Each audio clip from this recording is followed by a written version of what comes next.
અંકલેશ્વર સારંગપુર ગામના ગોમતીનગરમાં વિદેશી દારૂનું કટિંગ થાય તે પહેલા જ જીઆઈડીસી પોલીસે દરોડા પાડી વિદેશી દારૂનો જથ્થો અને 2 વાહનો મળી કુલ ₹4.34 લાખનો મુદ્દામાલ કબજે કરી કુખ્યાત બુટલેગર સહિત 2 બુટલેગરોને વોન્ટેડ જાહેર કર્યા હતા।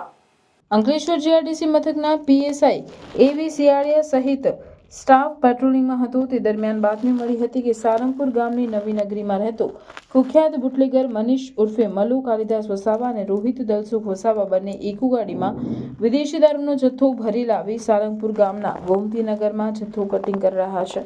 બંને બુટલેગરો ઇકો કારમાંથી વિદેશી દારૂનો જથ્થો ઉતારી મોપેડ ઉપર મૂકી રહ્યા છે, જે બાતમીના આધારે પોલીસે દરોડા પાડ્યા હતા। પોલીસના દરોડાને પગલે બંને ઇસમો ફરાર થઈ ગયા હતા। પોલીસને સ્થળ પરથી વિદેશી દારૂની 795 નંગ બોટલ મળી આવી હતી।